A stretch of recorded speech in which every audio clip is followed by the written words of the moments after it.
there.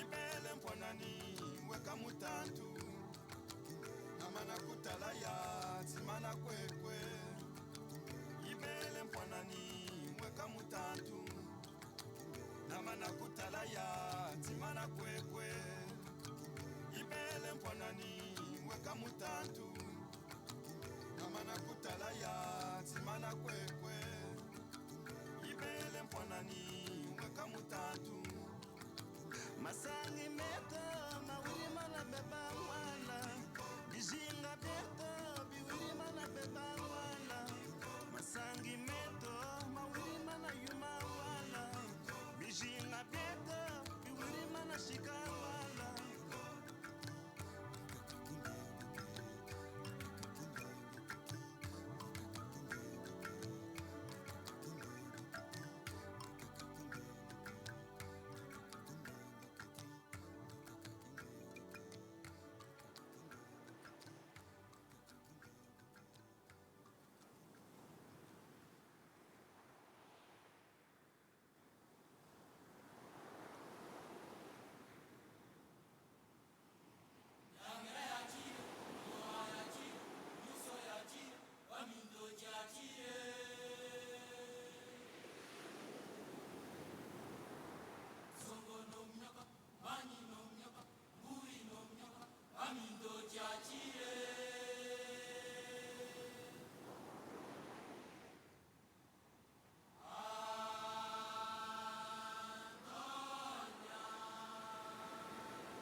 that's being undertaken by ASU and AU, and which we consider critical to the population management of the CFTA.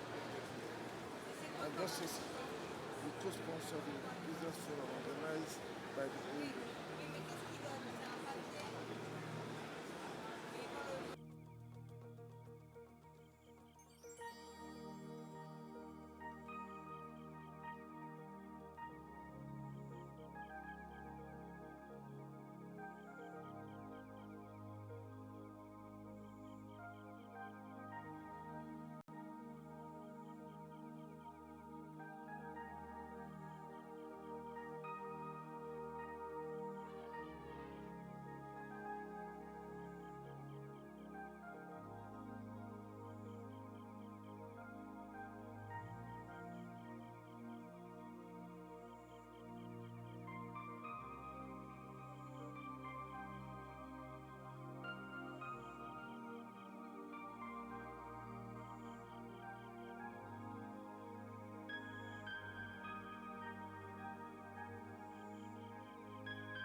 other country, the fact that there is a legal agreement that gives him rights as well as obligations actually makes it easier for that little or that young entrepreneur, that small SME company to take the right decisions, because you know that you're not going in on your own, you are going in with the entire legal framework of the African Union.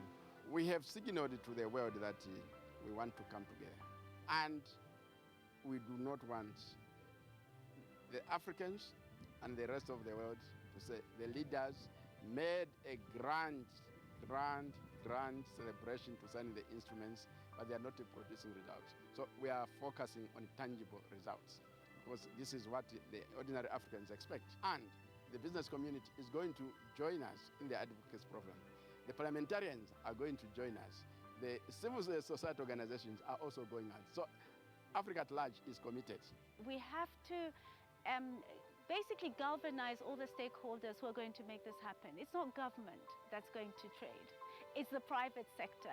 It's the young entrepreneurs. It's the cross-border traders who are women, who are going to ask the question, who should be asking the question, so what does this mean for me? So implementation, I think, will be something that happens at different levels. It will be at the national level, where countries who are signatory to the agreement, first of all, engage stakeholders on how to go about this. And the other level is the regional level, because as we know, regional economic communities have been working with member states, also in terms of the regional blocks. And so that's another level of implementation.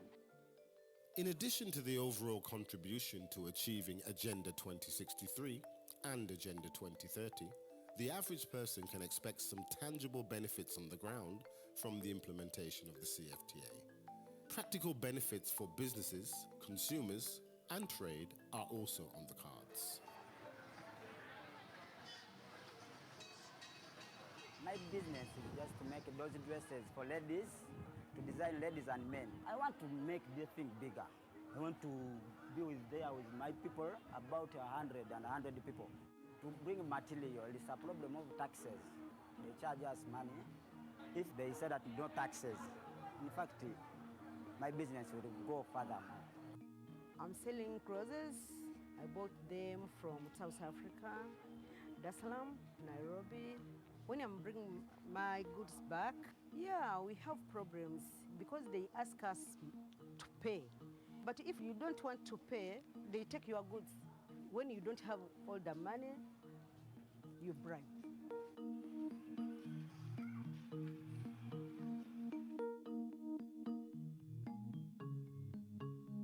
First thing will be lack of common standard between countries, between neighboring countries. Like certain laws apply in Uganda, do not apply in Congo, and that ends up causing a lot of delays. I give you, for example, I can send a product from here to Kigali, which is fine, but if I try to send it to my client in Congo, the costs and delays, that in terms of drivers have to have visas, the permit to drive in, insurance, and the law differ. Whatever they like, they can apply, and we have to obey by it. And that sometimes ends up pushing the cost higher and also increasing delays. That means instead of truck doing 2 to 3 trips a month, you end up doing 1 trip. And then for you to accommodate those costs, you have to charge your customer high. Personally, I'm very happy to see something is being worked on this area, because it's going to help us a lot in this sector. The African Continental Free Trade Area represents a watershed for Africa in terms of trade and political relations. This seismic shift for the continent is all the more profound in the current global trend towards insular politics and isolationism. Africa's harmonization also represents the opportunity for boosting of intra-regional value chains and to attract a larger share of global investment portfolios. Intra-African trade, minimal though it is, involves processed goods rather than raw commodities. So the point about increasing intra-African trade is that you find that African countries will need to apply more science and technology to production. So in addition to this, we are saying as a commission that it's important to emphasize education, because Our aim is to have every African child in school between now and 2020. You have every African child in school. You have a numerate and a literate Africa with the cultural level raised. They can begin now to imbibe capital and leverage science and technology in production. So you find that more intra-African trade will occur, more processing will occur within the African continent.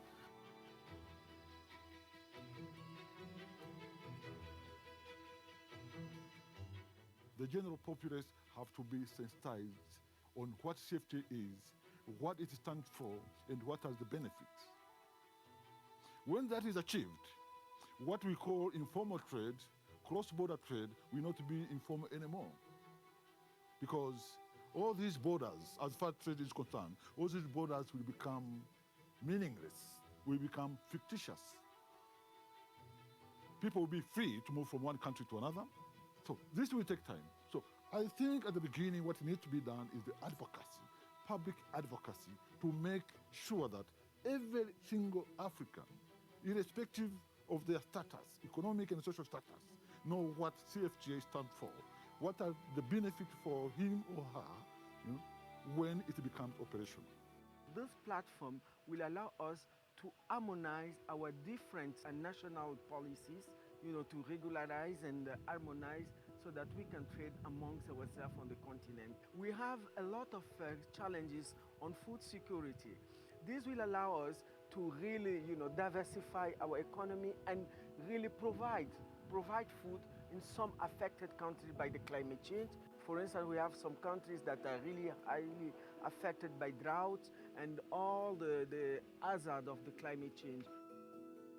The region can easily facilitate the circulation of foods and animal protein from one country to another. I think it is a chance for us to really realize this inter-African trade. While the CFTA is essentially an economic project, it is deeply entrenched in the aspirations found in Agenda 2063 and feeds directly into other aspirations for integration, such as the Single African Passport. Launched in 2016, the full implementation by member states of the Single African Passport would further enhance trade and movement of people across the continent. Other flagship projects, such as the Single African Air Transportation Market, also stand to benefit from the CFTA. The Single African Air Transportation Market primarily aims to increase connectivity across the continent by creating a single African sky, and thus further enhancing economic integration. The essence of the Single African Air Transport Market is to have a single African sky, like the one we see in Europe, like the one we see in Northern America. Airlines, formidable airlines, licensed airlines, should be able to move from one point to another, whether on a direct flight or whether on transit. The air transport market liberalization will make sure that now business is open to everybody. And we think with liberalization now, the airfares will go down. These are some of the issues the Single African Air Transport Market is geared to resolving. The Single African Sky, where every airline will be able to go anywhere, to fly passengers and goods anywhere in Africa.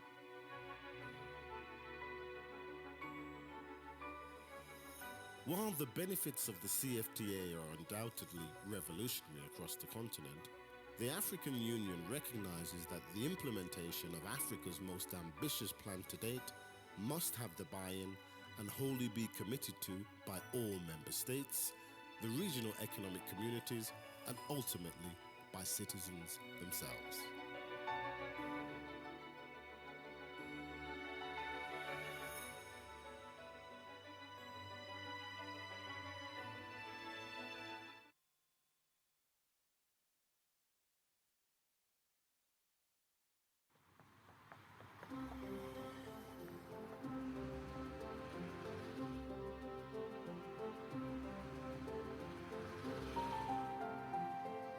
We are calling on everybody to think Africa, Act Africa and Prosper Africa. It comes down to the change of mindset. I think this is an opportunity which Africa should not miss. We are implementing the Africa we want. A lot of the countries understand that this is good for them, that it is a game changer. This is an historic moment for our continent.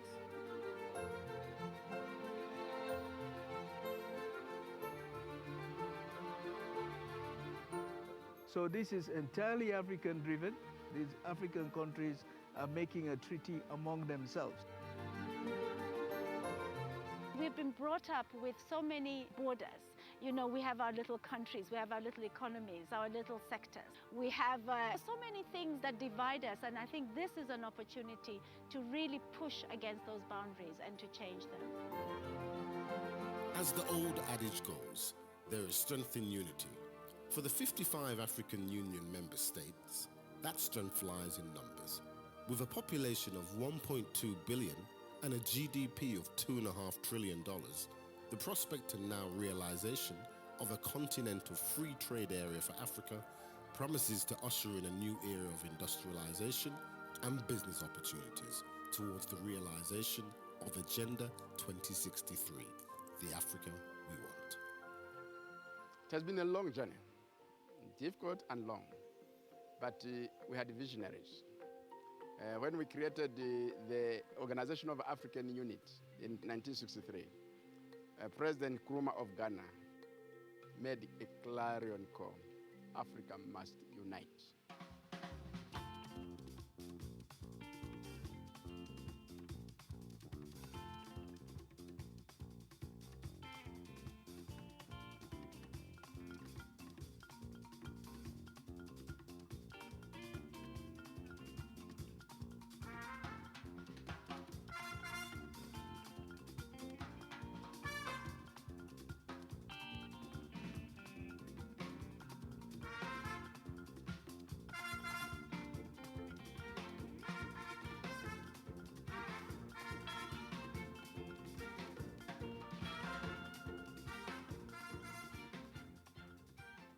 In June 2015, the heads of state and government had an assembly in Johannesburg, and they adopted the principles for negotiations, the roadmap, as well as the institutions. And we had several rounds of negotiations. Then the regional communities came in to give technical inputs with other strategic partners, namely the African Development Bank, the United Nations Economic Commission for Africa, and the United Nations Conference on Trade and Development. And the initial good results were established in December 2017. Then in January, we gave the report to the heads of state and government, and they were very impressed. They say the remaining work can be done in a short time, so let's have a signing ceremony on 21st March 2018 in Kigali. And we are able to produce the consolidated text that was signed today. It's composed of the agreement establishing the African Continental Free Trade Area and the protocol on trade in goods, the protocol on trade in services, and the protocol on the settlement of disputes. And this is where we are. The African Continental Free Trade Area will affect the development of African countries by boosting employment opportunities, increasing food security, increasing competitiveness of African industrial products, and enhancing participation of the continent in global trade.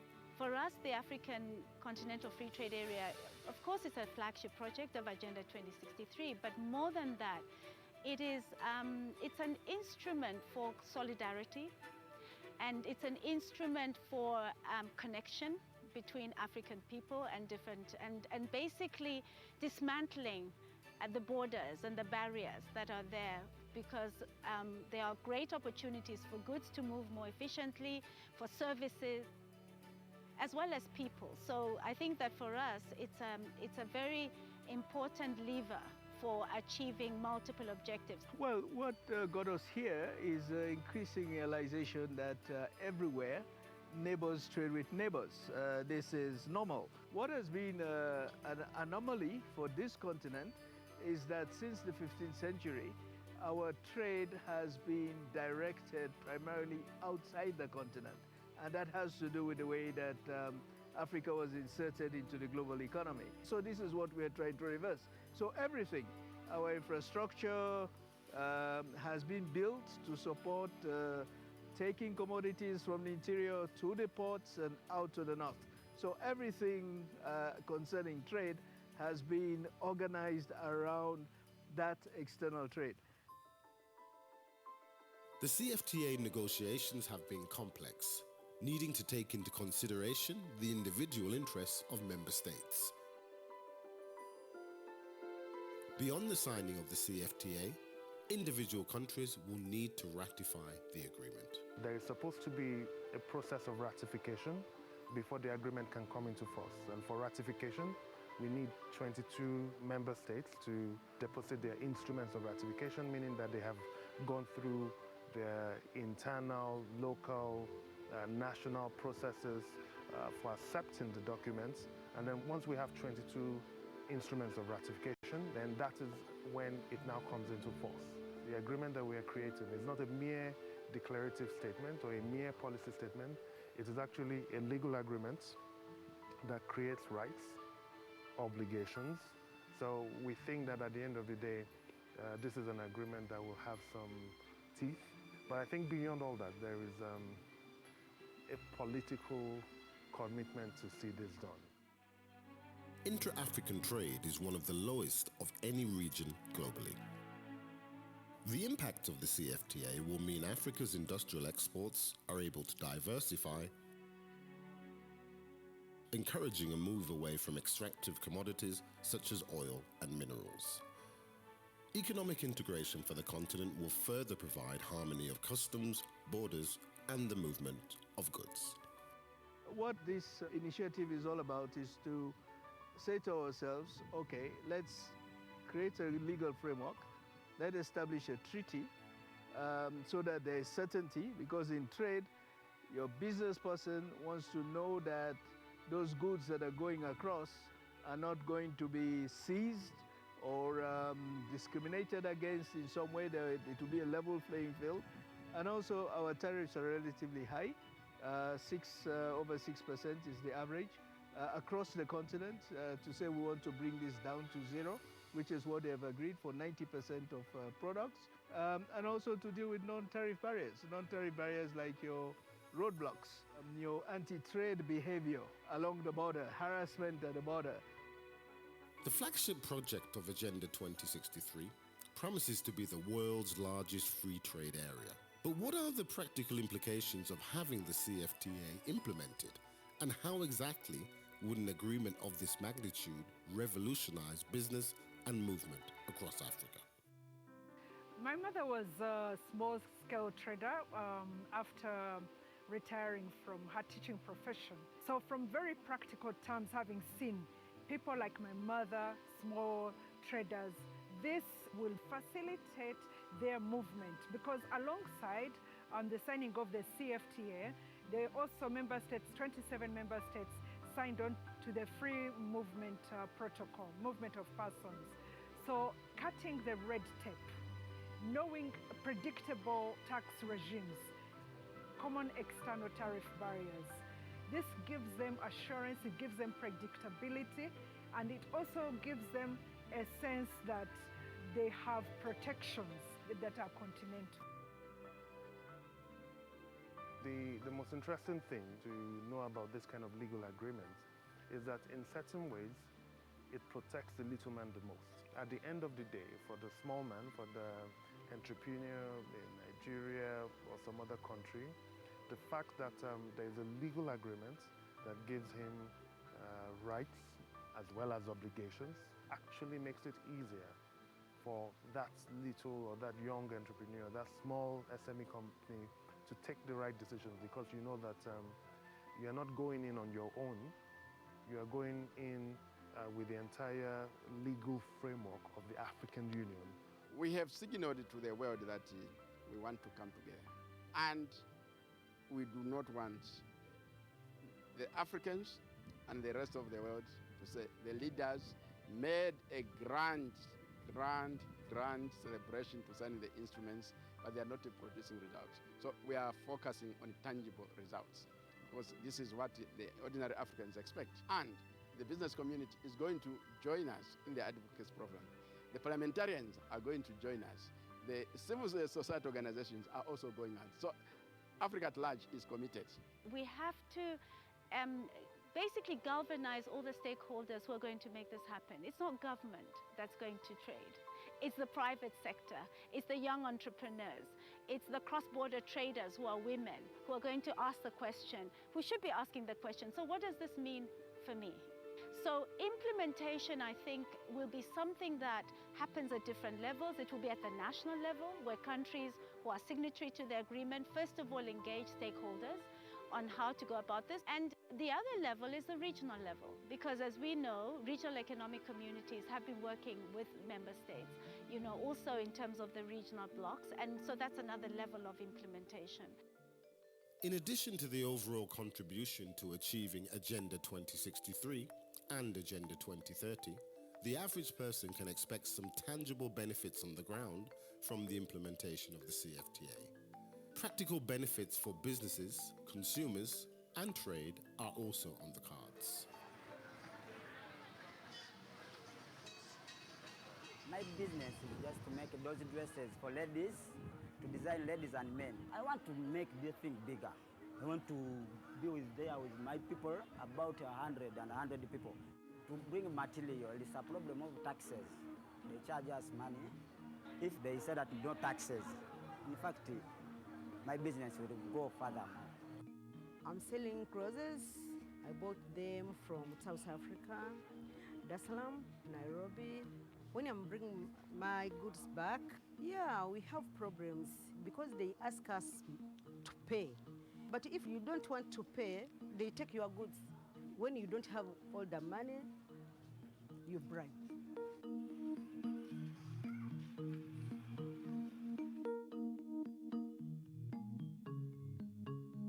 First thing will be lack of common standard between countries, between neighboring countries. Like certain laws apply in Uganda do not apply in Congo, and that ends up causing a lot of delays. I give you for example, I can send a product from here to Kigali, which is fine, but if I try to send it to my client in Congo, the costs and delays, that in terms of drivers have to have visas, the permit to drive in, insurance, and the law differ. Whatever they like, they can apply, and we have to obey by it. And that sometimes ends up pushing the cost higher and also increasing delay. That means instead of truck doing 2 to 3 trips a month, you end up doing 1 trip. And then for you to accommodate those costs, you have to charge your customer high. Personally, I'm very happy to see something is being worked on this area because it's going to help us a lot in this sector.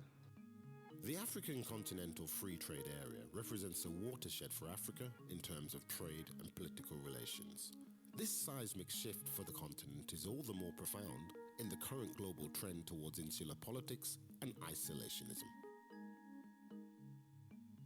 Africa's harmonization also represents the opportunity for boosting of intra-regional value chains and to attract a larger share of global investment portfolios. Intra-African trade, minimal though it is, involves processed goods rather than raw commodities. So the point about increasing intra-African trade is that you find that African countries will need to apply more science and technology to production. So in addition to this, we are saying as a commission that it's important to emphasize education, because our aim is to have every African child in school between now and 2020. You have every African child in school, you have a numerate and a literate Africa with the cultural level raised. They can begin now to imbibe capital and leverage science and technology in production. So you find that more intra-African trade will occur, more processing will occur within the African continent.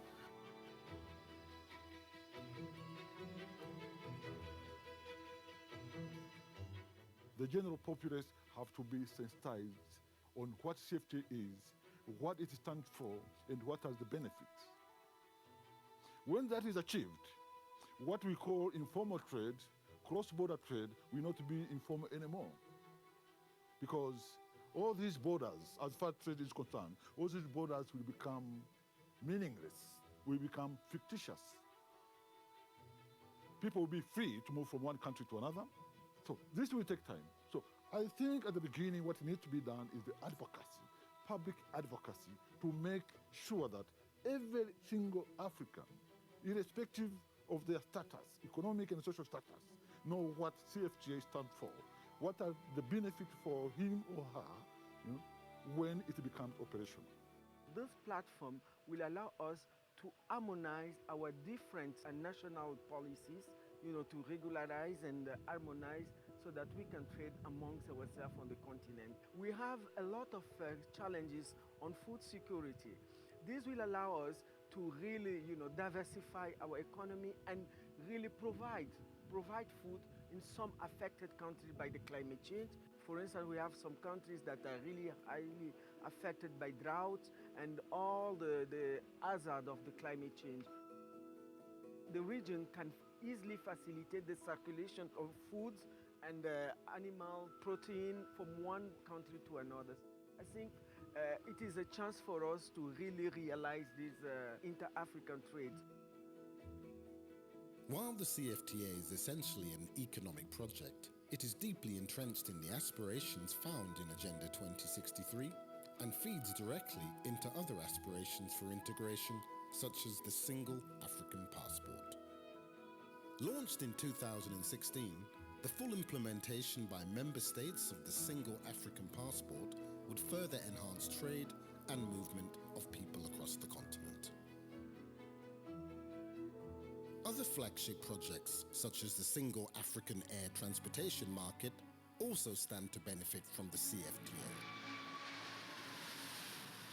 The Single African Air Transportation Market primarily aims to increase connectivity across the continent by creating a single African sky, and thus further enhancing economic integration. The essence of the Single African Air Transport Market is to have a single African sky, like the one we see in Europe, like the one we see in Northern America.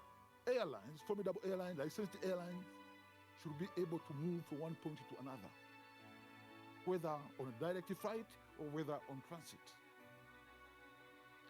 The air transport market liberalization will make sure that now business is open to everybody. And we think with liberalization now, the airfares will go down. These are some of the issues the Single African Air Transport Market is geared to resolving.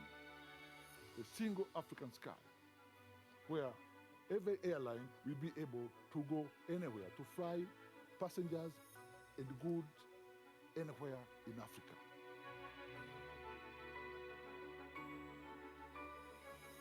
While the benefits of the CFTA are undoubtedly revolutionary across the continent, the African Union recognizes that the implementation of Africa's most ambitious plan to date must have the buy-in and wholly be committed to by all member states, the regional economic communities, and ultimately by citizens themselves.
Sara ya mokoli. Ma te kolo kalama.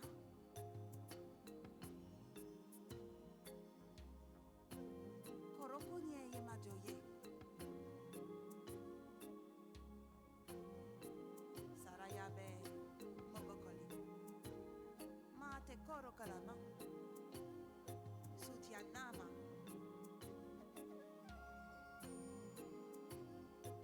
jelatike te batikeye jelatike te batikeye koro kunye ye majoye sunyanama tokotilebebo mate koro kalama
Majesté, Excellences, Mesdames.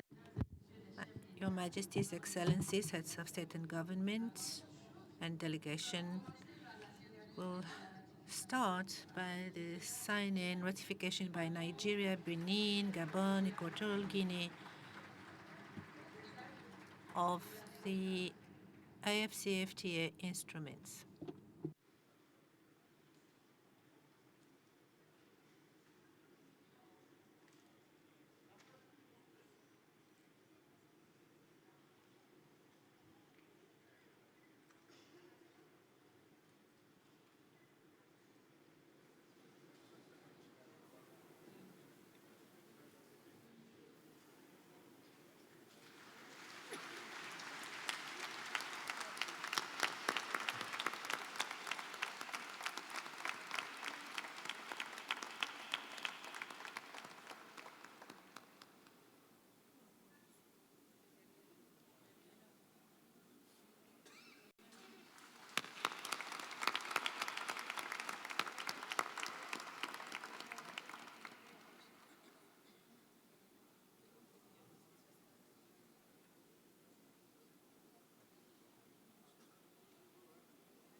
Le Gabon, s'il vous plaît. Gabon, please.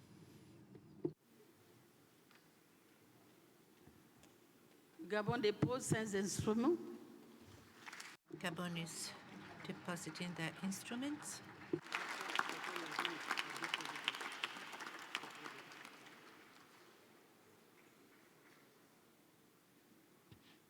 J'invite la Guinée. May I invite Equatorial Guinea as well?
Majesté, Excellences, Mesdames et Messieurs. Your Majesties, Excellencies, ladies and gentlemen, members of delegations, I'd like to invite you to stand up while the African Union anthem is being played. This is going to be performed by a Nigerian band.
Bismillah ar-Rahman Bismillah ar-Rahman ar-Rahim, in the name of Allah.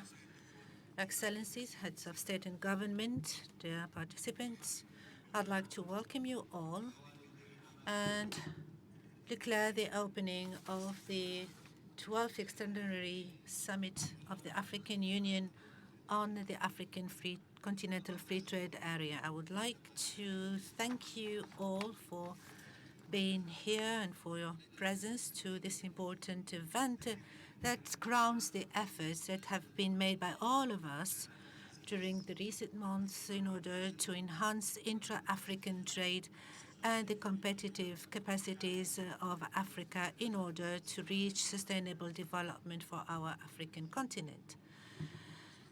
Allow me to make my opening remarks in the name of Allah, Your Majesties, Excellencies,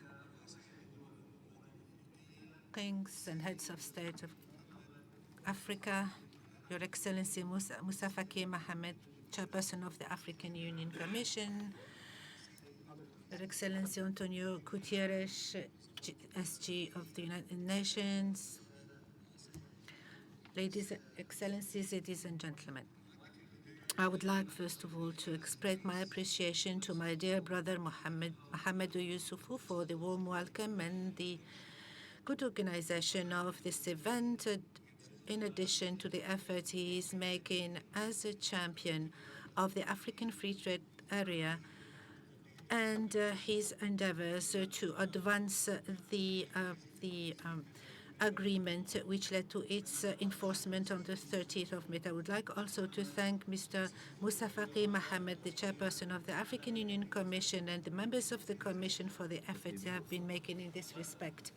Ladies and gentlemen, we deserve to congratulate ourselves on these major achievements that has been made possible thanks to the African nations' will and their faith in the vision of the founding fathers, as well as their relentless endeavors to secure a bright future for our dear continent and people. We have indeed made important steps on the path of our AU Agenda 2063 in view of attaining the development goals, sustainable development goals, and Africa's renaissance. We are now on the right track towards a new promising era, opening new windows of opportunities for development and progress instead of economic stagnation and conflicts. The entry into force of the AfCFTA is an important milestone in the march towards continental integration and a natural result of the common African action in the field over several decades, starting from the establishment of the OAU in 1963, the Lagos Action Plan in 1980, the Abuja Convention on the creation of the regional economic communities in 1991, through the entry into force of the AfCFTA in May 2019. Ladies and gentlemen, we are on the verge of creating one of the largest free trade areas in the world, as it gathers 1.2 billion people and represents a GDP of around $3.4 trillion. We are indeed proud of this major achievement, but we know that we need to be aware that there is still much to be done, including the increase in the African intra-African trade that represents only 15%, and also achieving the productive and industrial integration, which will require further efforts to liberalize the trade in goods and services and secure the required trade guarantees, create a conducive investment environment, and complete the second phase of negotiation in the aim of attaining the ambitious goals of the agreement and meet the legitimate aspirations of our peoples in development, progress, and prosperity. Hence, I'd like to stress on the importance of this extraordinary summit. Indeed, besides celebrating the launch of the AfCFTA, we will scrutinize the coming operational phase in view of enhancing intra-African trade and lifting the customs and non-customs barriers, building on the progress made in the trade negotiations with the aim of providing guidance to overcome the hurdle we encounter in our endeavors to realize the goals of the agreement. Today, we also witnessed the launch of the digital payment system, which will helpfully bring about a qualitative leap in the levels of intra-African trade. Your Majesties, Excellencies, we also need to enhance our ties with the private sector and business community, as well as the civil society, in order to be acquainted with their aspirations and build on their expertise, and also overcome the obstacles that have been encountering in order to come up with practical and feasible recommendations for us as heads of state and government to provide the necessary guarantees and to assist the business community and investment community. We also should not lose sight of our most precious resource, that is the African youth, men and women, on whom we count to continue the march and make the dream of an African economic community come true, taking advantage of their enthusiasm, creativity, and innovative potential. We need also to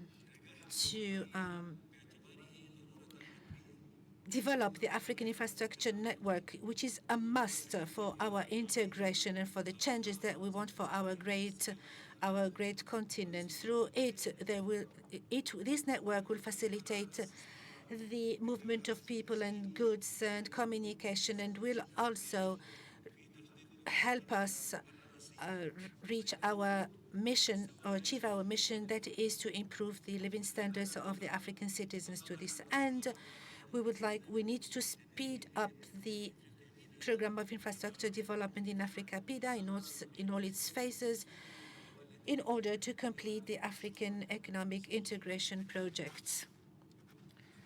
Ladies and gentlemen, today the eyes of the world are upon Africa, and the success of the African free trade area is a real test in order to bring about an economic shift that will meet the aspirations of our populations and will consolidate our negotiation capacity on the international arena.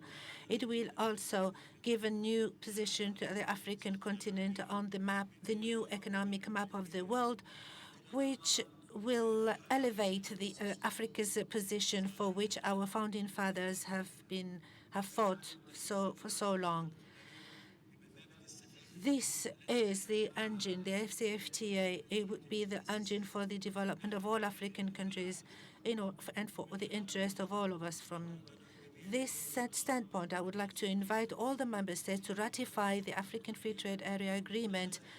The more ratifications and implementations we realize, the better will be the resulting advantages of trade liberalization on our African people. Ladies and gentlemen, I would like to conclude by stating that in my capacity as the chairman of the African Union, I will do my best. I will make sure that we come up with concrete recommendations in order to push to advance the African free trade areas that will move us from the institutional construction to concrete action. I would like to reiterate my thanks to my brother Mohamed Youssoufou and my brother Moussa Faki, and to all of you, Your Excellencies, Majesties, heads of state and government. I would like to declare open the proceedings of the extraordinary summit. Assalamu alaikum wa rahmatullah.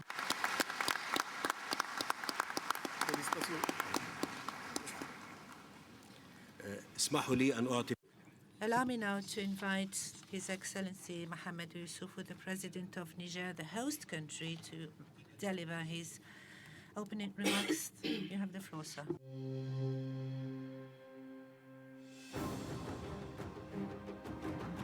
Bienvenue à Niamey-la-Coquette. Nous sommes plus d'1 300 000 habitants. Mais au-delà de la ville de Niamey, c'est tout le Niger et ses 8 régions qui souhaitent la bienvenue à nos 4 000 invités, dont une cinquantaine de chefs d'État et de gouvernement. C'est la première fois que notre pays accueille.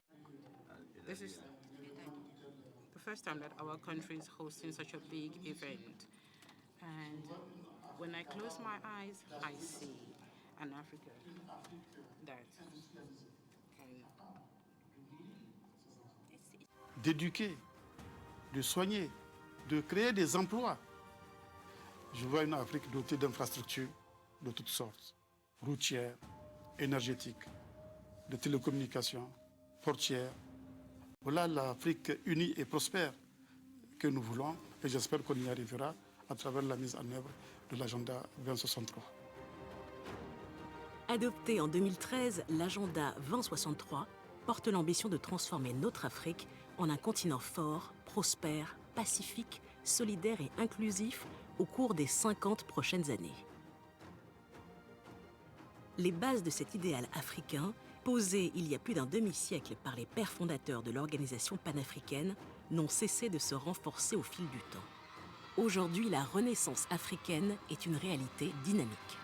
Partout sur le continent, nous voyons des courants de renouveau surmonter les grands défis de notre temps, l'exclusion, les conflits, la pauvreté. Cette émergence est fondée sur des valeurs partagées, des objectifs communs et la vision d'un futur continent jouant pleinement son rôle dans la mondialisation.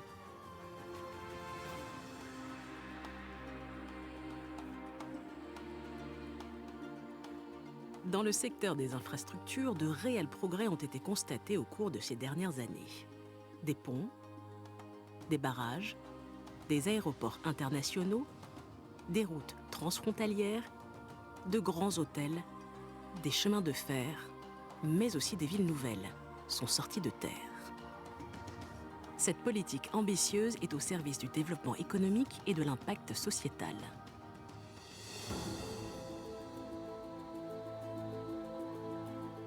Les défis sont encore immenses, mais notre continent avance à grands pas, change de visage. Le monde parle désormais de nous comme le continent de l'avenir. De nombreux pays africains ont affiché ces dernières années des taux de croissance supérieurs à 7%. L'heure est à la diversification de l'économie. Les industries africaines se développent et transforment localement les matières premières.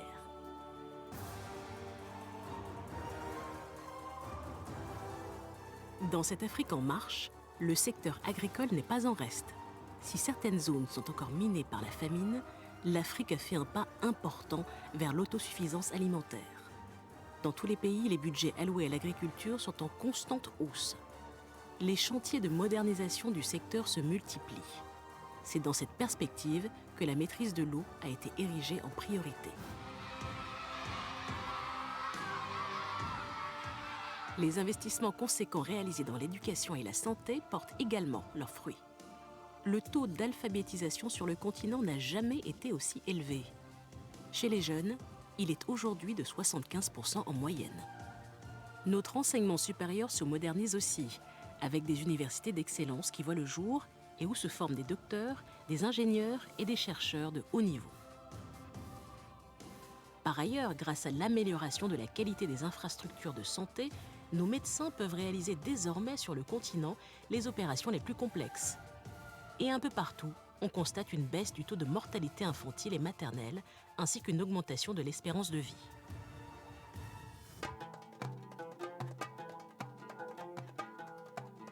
La richesse culturelle de l'Afrique est un autre moteur de la renaissance du continent. L'Afrique occupe désormais une place de choix sur la scène culturelle et artistique internationale. Pleinement consciente de l'importance de la valorisation de son héritage culturel, véritable force de dialogue et de réconciliation, l'Afrique milite désormais pour la restitution de ses œuvres d'art dispersées dans les plus grands musées du monde. Grâce à cette richesse, à la beauté et à la diversité de nos paysages, le tourisme se développe. Avec 20 millions de travailleurs dans le domaine, le secteur touristique est aujourd'hui l'un des principaux moteurs de croissance économique pour le continent.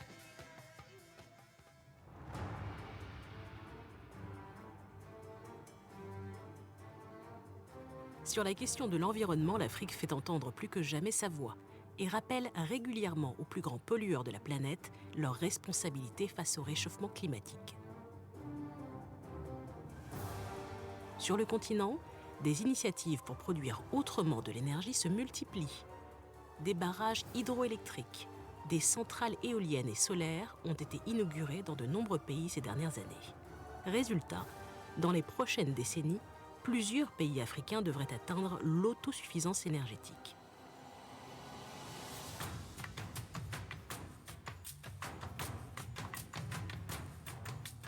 Grâce aux luttes pacifiques menées ces dernières années par les peuples, l'état de la démocratie s'est considérablement amélioré sur le continent. De nombreux pays ont même voté des réformes pour garantir le pluralisme politique, la liberté d'expression et la liberté de la presse. Justement, l'égalité entre les femmes et les hommes est un axe majeur de l'agenda 2063 de l'Union africaine. Il exige notamment que les femmes soient activement impliquées dans les processus de décision.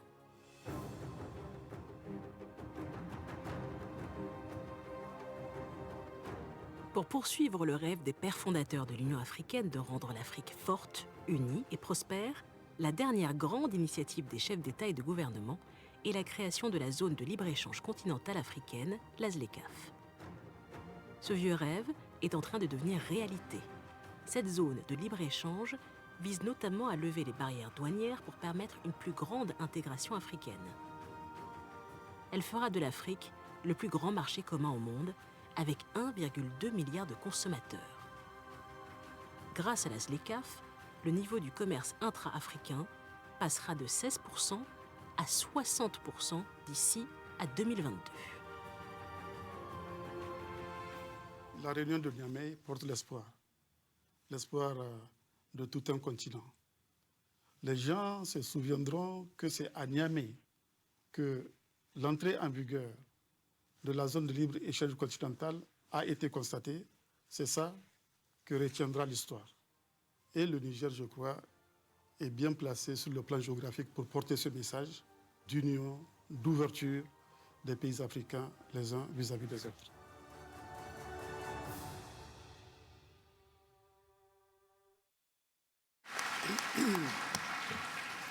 Excellence,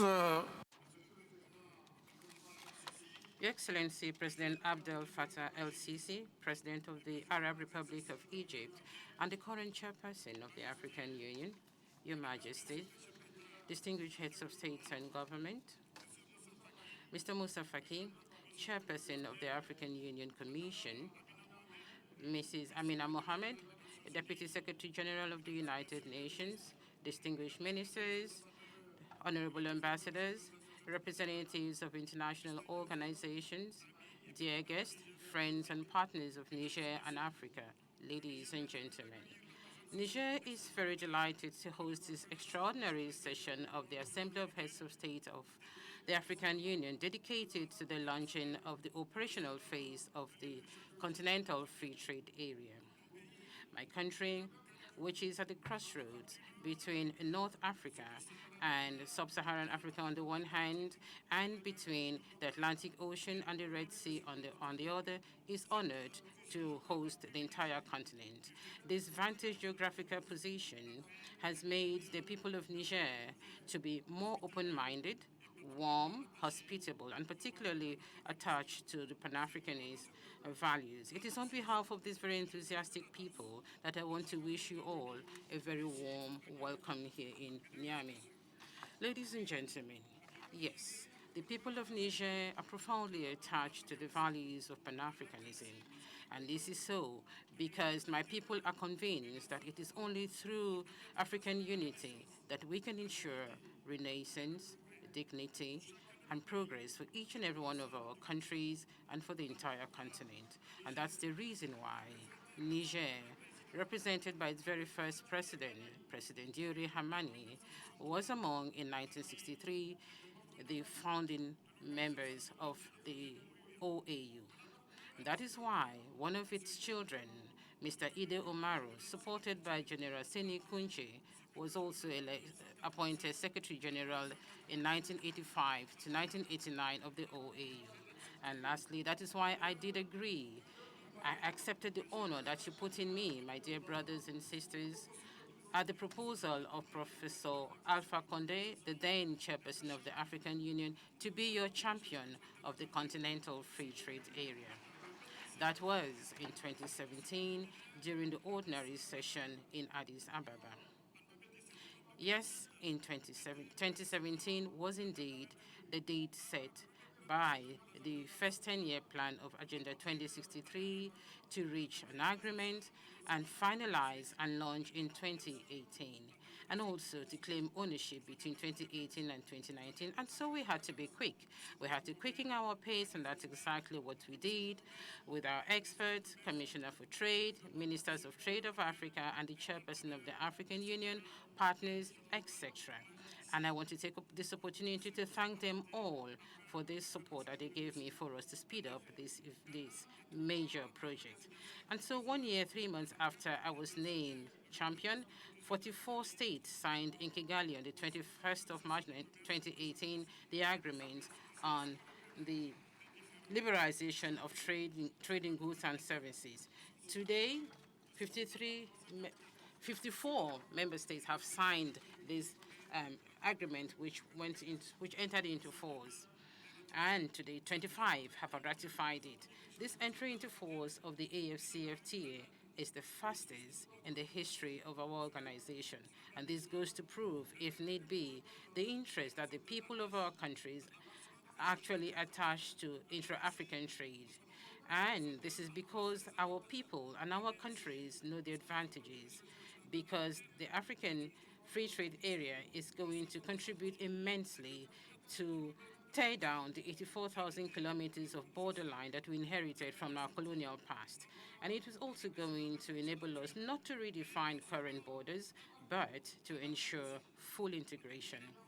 As we gradually eliminate customs tariffs, it is going to provide with 1.2 billion consumers today and 2.5 billion consumers by 2050, particularly for African businesses. Ladies and gentlemen, the advantages of the African Continental Free Trade Area will only be a dream come true if the protocol that we have signed on liberating trade in goods and services and dispute regulation are accompanied by negotiations that we are undertaking to ensure proper discussions. The effects of the Continental Free Trade Area, which is just one of the milestones along the process towards the economic integration, will only be fully be achieved the day we have the customs union, the African common market are a reality. And you can only work together if we do ensure the vision, the aspiration, and all the objectives Agenda 2063.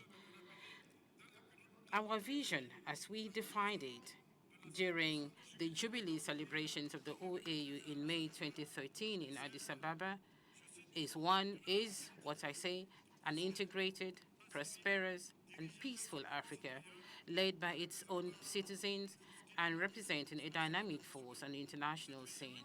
This vision is supported by the aspirations of the African people, their prosperity driven by inclusive growth and sustainable development, integration based on Pan-Africanist ideals, and the renaissance of Africa, good governance, rule of law, democracy, respect for human rights, justice, peace, and security, affirming our African cultural identity, the empowerment of women and youth, and lastly, the place that Africa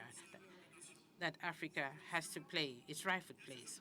This vision and its aspirations will define the Africa that we want by 2063. And for us to build that Africa that the African people so much desire, we did agree to put in place 10-year plans, and the very first is the 2013-2023 10-year plan. The AfCFTA is one of the objectives of this first 10-year plan, and it is halfway through its implementation.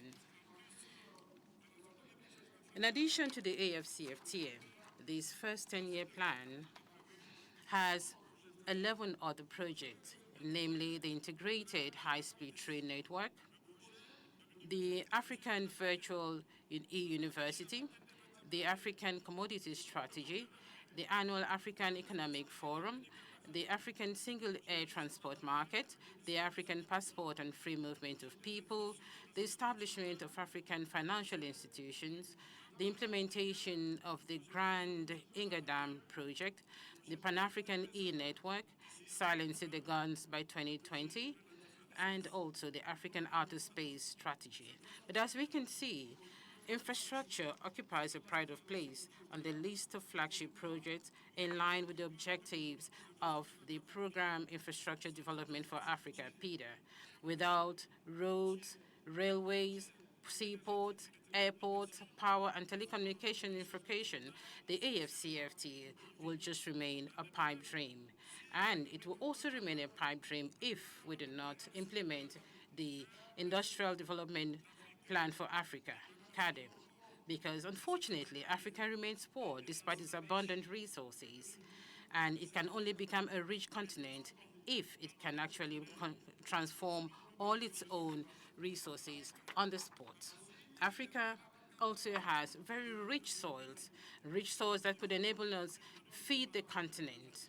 This falls in line with the objectives of CADEP. The AfCFTA is therefore not an isolated program. With other plans and programs of the African Union, they constitute a coherent package deal that seek to drive the objectives of Agenda 2063. Achieving all these plans and programs will enable us to raise the volume of intra-African export, that accounts for less than 15% of all African exports, while we know that intra-European, intra-Asian exports and intra-Latin American exports account for 70, 50, and 21% respectively. Allow me, ladies and gentlemen, to recall here a metaphor that King Gezo of Benin mentioned once, and we always recited this metaphor when we were students. And as we signed the Kigali Agreement in 2017, I mentioned it as well, that if all the children of a country came together to support the walls of a country, the country would be a great one. The entry into force of the CFTA is actually going to help us to build a wonderful continent. The implementation of the vision, the aspirations, and the objectives of Agenda 2063 will actually make us to, again, build this wonderful continent, because we are going to harness our demographic dividend and transform it into an economic dividend through the promotion of education, vocational and technical training, building of health facilities, but most importantly, by creating jobs for our young ones. And of course, if we do that, then would resolve this everlasting problem that we know, migration. Ladies and gentlemen, Agenda 2063 is just a continental display of what we all are doing at regional and national levels. Concerning Niger, for example, the Renaissance program that we're implementing since 2011 falls squarely in line with Agenda 2063. Its priorities are in line with its aspirations, that is, cultural renaissance, building of democratic institutions, ensuring security, building infrastructure, and also the project of feeding the people of Niger, access to education, professional training, providing safe drinking water, and creating jobs. Thanks to the implementation of this program, Niger has actually seen a 6% increase rate between 2011 and 2018. The annual economic growth will be on average 7% in the next 5 years. And so this has made it possible for the World Bank to see Niger as one of the 10 first countries in Africa with a changing economy in the sub-Saharan Africa. Ladies and gentlemen, the future looks bright for our countries and for our continent, but the looming threat of terrorism, the looming threat of criminal organizations and inter-community conflicts could actually jeopardize this beautiful future. And these are strategic threats which could, without appropriate responses, dismantle our state institutions. Somalia stands as a glaring example. And I know that a peaceful Africa, a safe Africa, is one of the aspirations of Agenda 2063. As part of this agenda, we want to silence the guns by 2020. Unfortunately, that is no longer possible. And so consequently, we have to speed up the establishment of APSA, the African Standby Force, the African Immediate Response Crisis Mechanism, an early warning system in regional economic communities, and also ensure proper security policies. We need to act fast in order to meet all these targets and implement all the strategies already earmarked, particularly it is urgent to stifle the threat over the Sahel and the Lake Chad Basin countries. It is urgent to resolve the crisis in Libya. It is urgent to silence the guns in Central African Republic and Somalia. Ladies and gentlemen, the entry into force of the AfCFTA is a watershed event in the history of our continent since the creation of the OAU and its transformation into the AU. So this is an event that gives hope to the African people who want to construct a prosperous Africa. Allow me to say that we are going to start the AfCFTA as soon as possible. And I want to once again wish you all a very warm welcome to this extraordinary summit. I wish you all a wonderful stay in Niamey. I thank you for your kind attention. Thank you.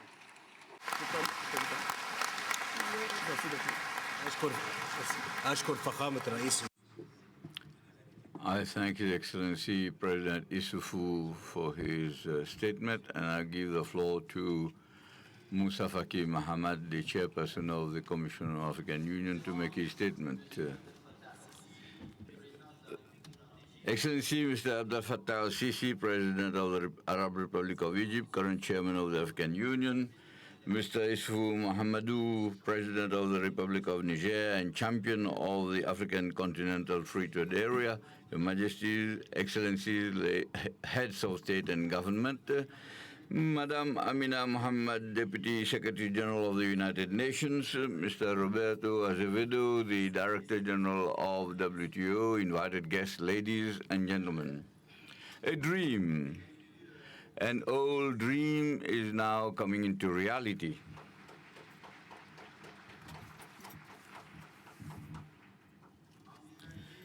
Envisaged as from the inaugural summit of the Organization of African Unity in May 1963, the African Continental Free Trade Area, which we are launching today, is one of the most emblematic projects of the African agenda. The founding fathers, I'm sure, must be feeling very proud. Kwame Nkrumah, Gamal Abdel Nasser, Haile Selassie, Hamani Jori, and the others must be saying, at long last.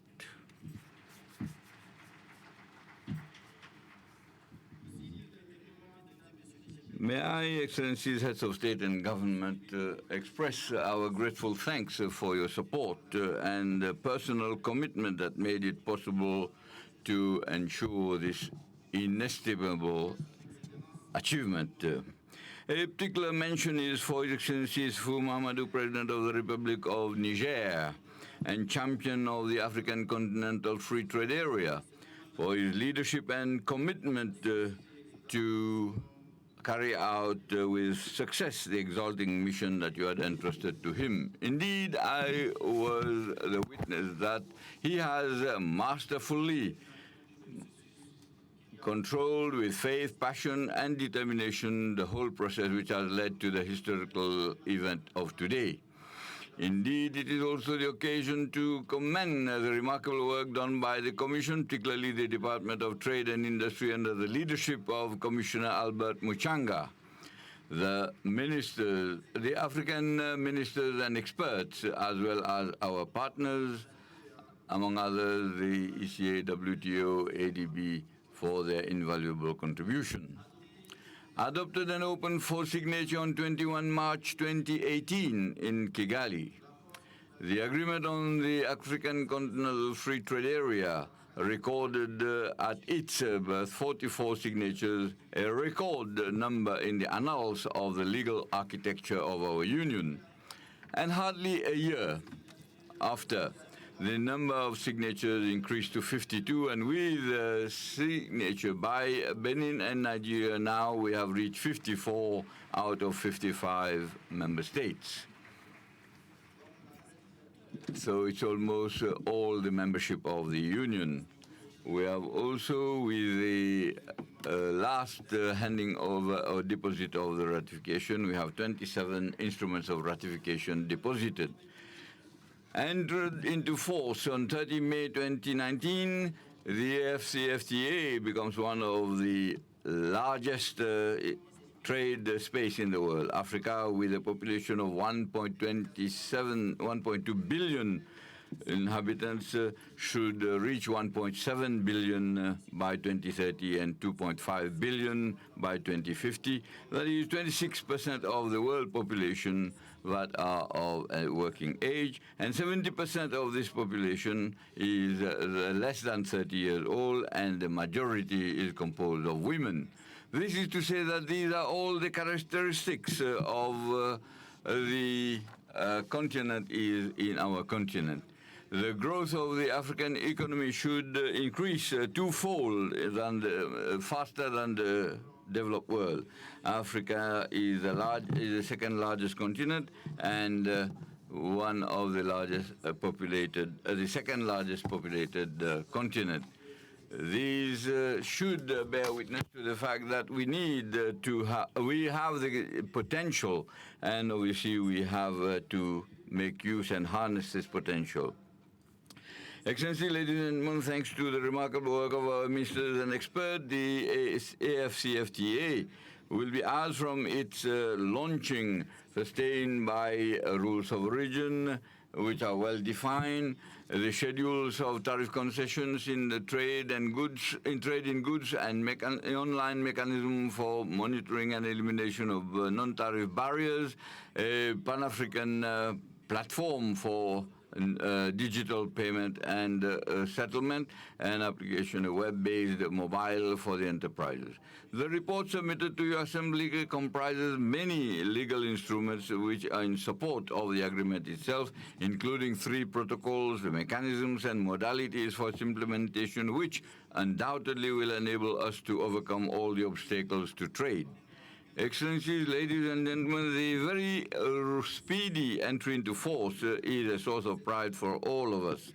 One of the characteristics of the CFTA is that it has a diversity, whether economic, geographical, demographic, starting from the smallest one, that is with an economy of less than $1 billion, going up to the highest, that is $350 billion. More than a free trade area. The African Continental Free Trade Area is, by excellence, the instrument for the realization of integration in line with the objectives of the Abuja Treaty and the aspirations of Agenda 2063. It is obvious that the operationalization of the African Continental Free Trade Area is likely to encourage entrepreneurship, employment, jobs for the youth, the emancipation of women, African youth who are becoming prey to all sorts of temptations. Rural exodus, migration, trafficking, transborder, transnational crime. We are in Niger, a country of transit. We are a few kilometers away from the border of Libya, where hundreds of thousands of African migrants are living the horror of death and humiliation. We are challenged, we have to act, and we have to act now. The AfCFTA will not be effective if we don't open our borders to Africans. I would like to stress the imperative need for us to ratify the protocol on the free movement of persons, which is a sine qua non for the freedom of trade. Indeed, it is paradoxical and unexplained, that is, that Africans can feel to be foreigners in their own land, in their own countries, and when compared to other citizens of the world. Similarly, the member states should start beginning by distributing the African passport, which is a marvelous tool for the promotion of African identity. The other prerequisite for the trade integration and also the establishment of infrastructures will enable the interconnection of countries and regions, roads, railroads, bridges, airports, energy, telecommunication. Excellencies, ladies and gentlemen, I cannot conclude my statement without, highlighting the central role of peace building and security on our continent. It will be a delusion to talk of trade and development without peace and security. Let us take the example of Niger, since we are here, Chad, Cameroon, the agro-pastoral countries, and Nigeria. They, on a daily basis, are suffering the pangs and the agonies of not being able to go to the markets because of Boko Haram. The countries of the Sahel devote more than a third of their budget to security, to the detriment of social sectors, which are the real engines of development in the Horn of Africa, in the Great Lakes region. The same challenges which impact negatively on our efforts and development progress. Within this framework, our major challenge is, in a concrete manner, to execute the other flagship project of Agenda 2063, that is to silence the guns by 2020, which has been retained as the theme of 2020. I am convinced that Niamey will mark forever the contemporary history of Africa by ushering a new era, and we need to consolidate it and deepen it, and I thank you for your kind attention. I thank Mr. Moussa Faki Mahamat for his statement. I now give the floor to Madam Amina Mohammed, who is the Deputy Secretary General of the United Nations. Madam, you have the floor. Mr. Abdel Fattah el-Sisi, Chairperson of the African Union, Your Excellency Mr. Mohamedou Youssoufou, President of the Republic of Niger and Champion of the African Continental Free Trade Area, Your Excellency Mr. Moussa Faki Mohammed, the Chairman of the African Union Commission, Your Majesty, Excellencies, Heads of State and Government, Honourable Ministers, African Union Commissioners, Ambassadors, distinguished representatives from the international community, the private sector, civil society, the media, ladies and gentlemen. It is indeed my great honor to be here with you to mark the entry into force of the African Continental Free Trade Area and the beginning of its transitional phase to full operationalization. I congratulate all those involved in bringing this historic agreement to fruition, and particularly the African Union Summit Champion for the African Continental Free Trade Area, His Excellency Mr. Mohamedou Youssoufou, President of the Republic of Niger, our host here in Niamey, and on the banks of the River Niger, itself an important and historical waterway for connecting markets and generating inter-African trade. I cannot overstate the importance of this agreement and what has been achieved. Suffice to say that Africa's economic integration was the long-cherished vision of the Organization of the African Unity, the precursor to the African Union. With the signing of the agreement by Nigeria and Benin at the summit, it is deeply gratifying to see that the African Continental Free Trade Area market will bring together almost all African Union member states. The world's largest free trade area, encompassing 54 countries and 1.2 billion people, the African Continental Free Trade Area will bring the promise of trade-led economic growth closer to reality for Africa's entrepreneurs, especially our youth, industrialists, investors, innovators, and service providers. It will create jobs and contribute to technology transfer and the development of new skills. It will improve productive capacity and diversification, and it will increase Africa and foreign investment. Perhaps most important of all, the African Continental Free Trade Area demonstrates the common will of African countries to work together to achieve the vision for African Union's Agenda 23, the Africa we want. It is a tool to unleash African innovation, drive growth, transform Africa's economies, and contribute to a prosperous, stable, and peaceful African continent, as foreseen in both Agenda 2063 and the 2030 Agenda for Sustainable Development. Excellencies, ladies and gentlemen, we know that some technical details remain to be finalized during this transitional phase up to the 1st of July 2020. The United Nations stands ready to work in partnership with African countries as you move to implement the African Continental Free Trade Area. We are already working with 16 African governments to develop national strategies to maximize the opportunities that have been created by this agreement, and we will increase this number from next year. We are committed to working with African institutions to mobilize the resources that will be required for full implementation of the African Continental Free Trade Area. In the first instance, the African Regional Integration Trust Fund will support countries to mobilize resources to finance regional integration. We will be working with you to coordinate and leverage complementary funding sources from the African Development Bank's Africa 50 Fund to the African Union's Programme for Infrastructure Development Africa and the China's Belt and Road Initiative. Trade can contribute to either widening or closing inclusion and gender gaps, depending on how a process is managed. So we are now working with governments to counterbalance the distributional and gender differentiated effects of trade liberalization. It is essential to act now not only to ensure that women benefit from the AfCFTA, but also African youth, given the demographic opportunity that faces the continent. The United Nations Economic Commission for Africa is also supporting the process of mainstreaming gender and youth employment initiatives into national strategies. This will help to ensure that trade policy is both gender sensitive and responds to demographic realities, thereby contributing more fully to sustainable development. Excellencies, distinguished leaders, ladies and gentlemen, the entry into force of the African Continental Free Trade Area is a momentous step. But as you have recognized, it is only the first step. Realizing its full potential will require changes and improvements in several important areas, including infrastructure development, capacity to export, and non-tariff barriers.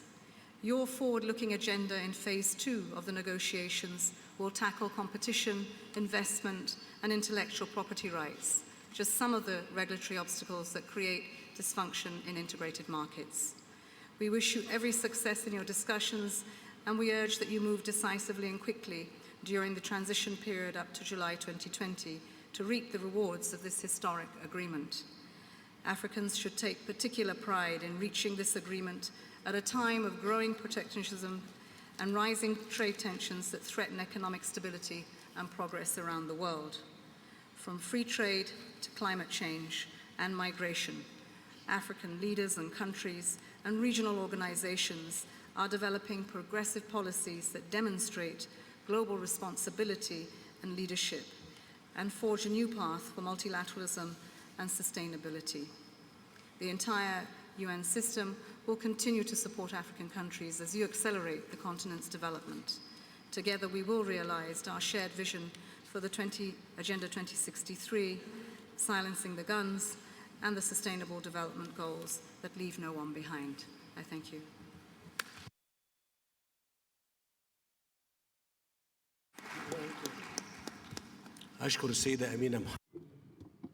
I thank Madam Amina Mohammed, the Deputy Secretary General of the United Nations, for her statement, and now give the floor to Mr.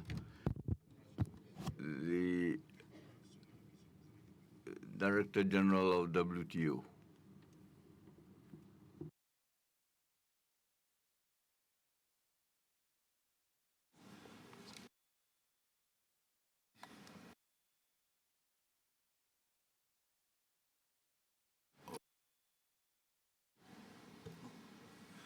I am the Deputy Director General representing my boss, the DG Roberto Azevedo.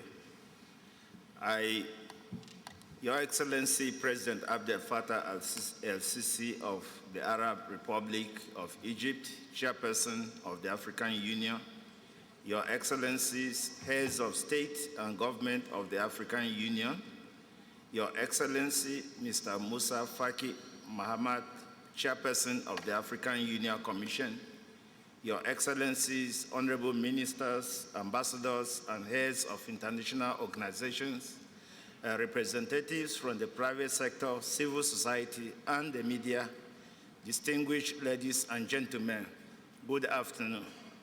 I'm highly honored to be with you here today on this historic occasion on behalf of the Director General of the World Trade Organization, Mr. Roberto Azevedo, who unfortunately cannot be here with you due to previous commitments.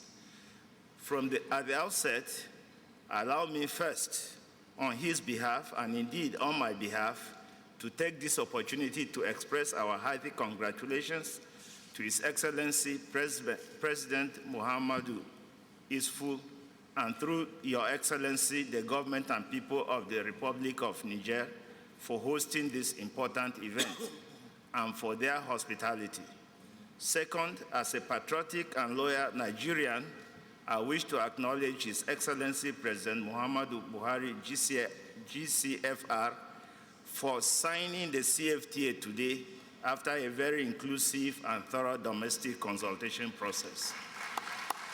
Your Excellencies, ladies and gentlemen, allow me now to also convey DG Azevedo's very warm greetings to you and the entire continent of Africa on the launching of the Africa Continental Free Trade Area, which has the potential to be economically transformative for the region in the long term by creating a single market of 1.2 billion consumers and workers with tariffs on 90% of goods set to be eliminated over the next 5 years, as well as boosting intra-African trade by 52% by 2022, thereby further expanding the gains from trade in Africa.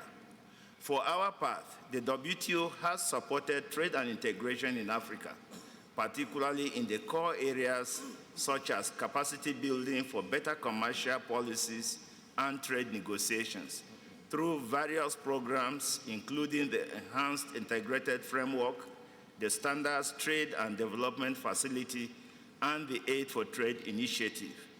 The WTO Trade Facilitation Agreement that came into force in 2017 would also facilitate and support the African Continental Free Trade Area implementation by reducing trade costs and enhancing competitiveness. What is more, our research and experience has shown that the successful implementation of the CFTA will create synergies and transform Africa into one of the GVC factories like we already have in Asia, Europe, and North America.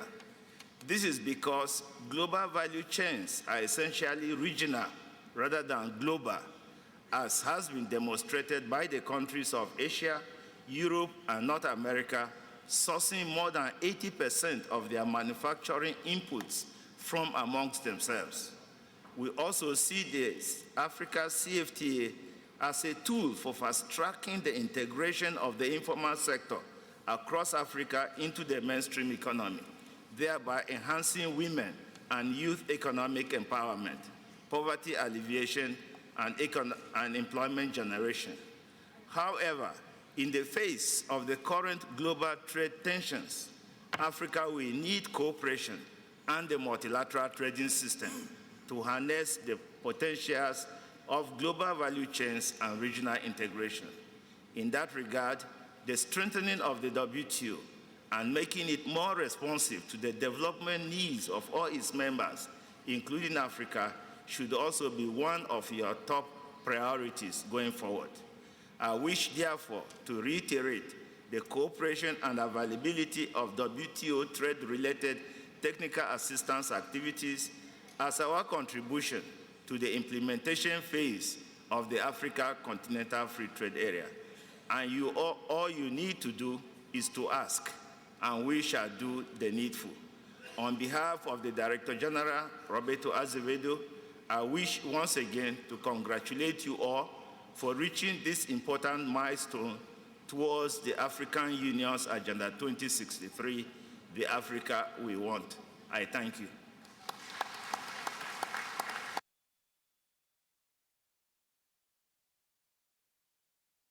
I thank the representative of WTO, the Deputy Director General, and now give the floor to the Director of the AfrExim Bank for him to make his statement. You have the floor. Your Excellency, Mr. Abdel Fattah al-Sisi, Chairman of the African Union and President of the Arab Republic of Egypt, Your Majesties, Your Excellencies, Heads of States here present, Your Excellency, Dr. Moussa Faki, Chairperson of the African Union Commission, Honorable Ministers, Heads of international organizations, Ambassadors here present, distinguished ladies and gentlemen. We stand here in the epoch of history to bear testimony to our collective commitment to Africa's integration and the promotion of intra-African trade and investments. It is a great honor to join our leaders as they launch the operational phase of the African Continental Free Trade Agreement.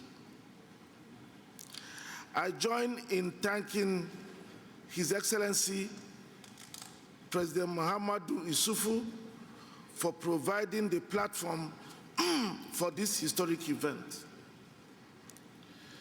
I thank His Excellency President Abdel Fattah al-Sisi for his leadership, which contributed to this outcome. AfrExim Bank, headquartered in Cairo, Egypt, is a bank you all, members of the African Union, created to, among other things, finance and promote intra-African trade.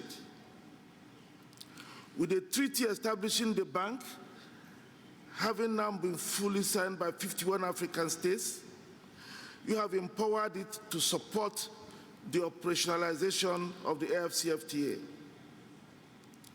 Today, we will launch the Africa-wide digital payment infrastructure, the Pan-African Payment and Settlement System that we developed in collaboration with the African Union,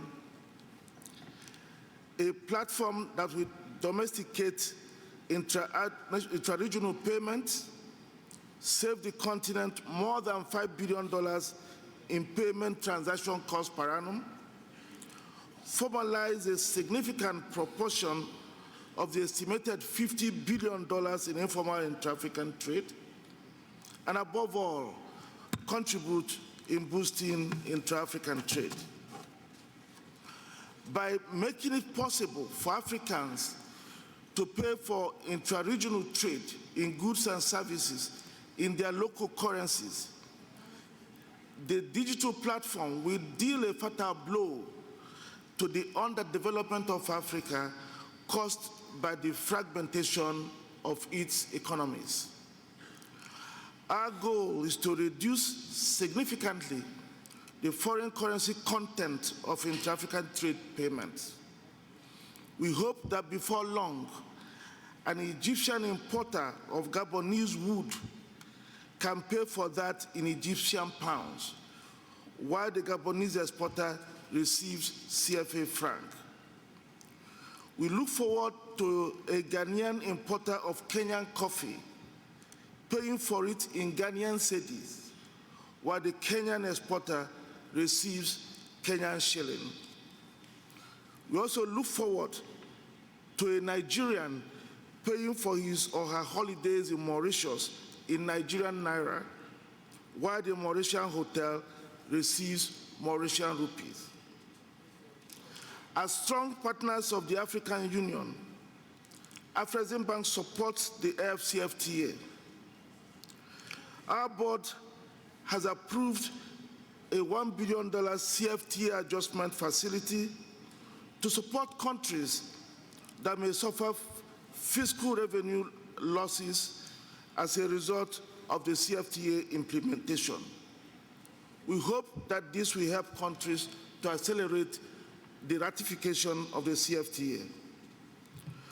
We have provided grants to support the work on standards being undertaken by the African Regional Standards Organization and the African Union, and which we consider critical to the implementation of the CFTA. And just yesterday, we co-sponsored the Business Forum organized by the African Union to sensitize the African private sector about the CFTA.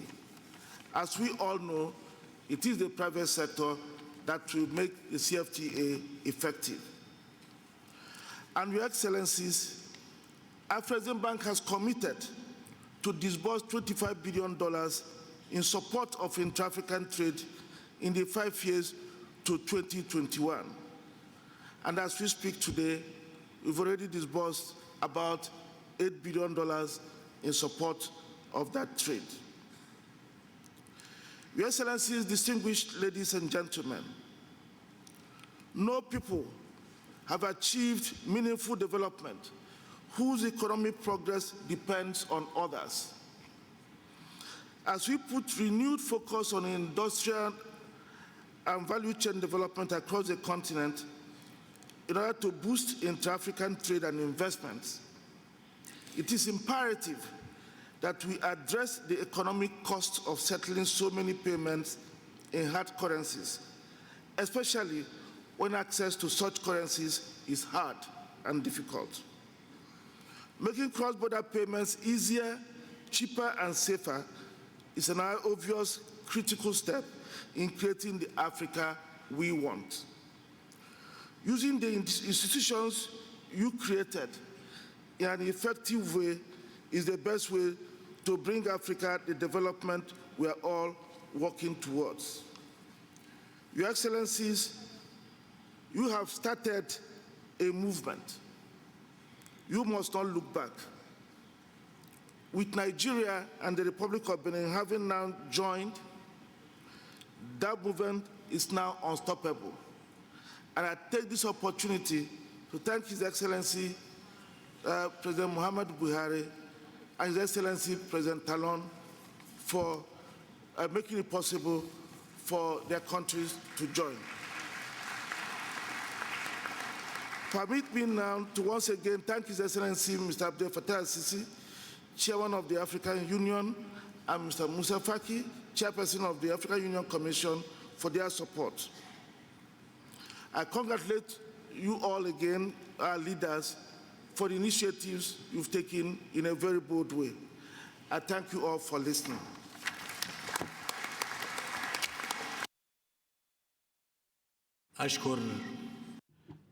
I thank Professor Ben for his statement. Now I want to say we have come to the end of the opening ceremony. I will ask the heads of state and government that we move to the rest of the program.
Excellences, Mesdames les chefs d'État, de gouvernement, de délégation, la séance à huis clos se tient au rez-de-chaussée. Nous partons par la gauche, c'est 1 plus 4 par délégation. Par ma gauche, s'il vous plaît. L'accès à la salle huis clos se fait par ma gauche. 1 plus 4.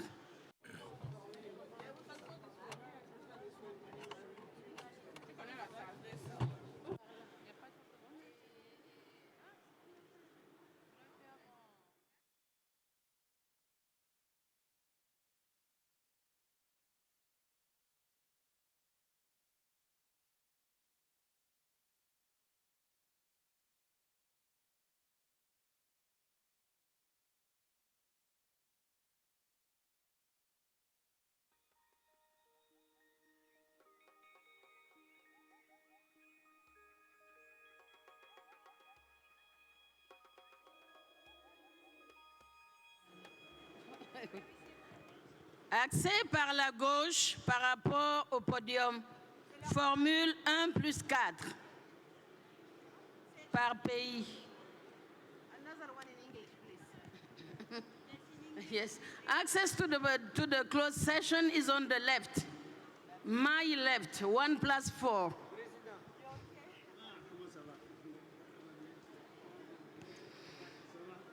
The format is 1 plus 4. Access on my left.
la salle de première dame.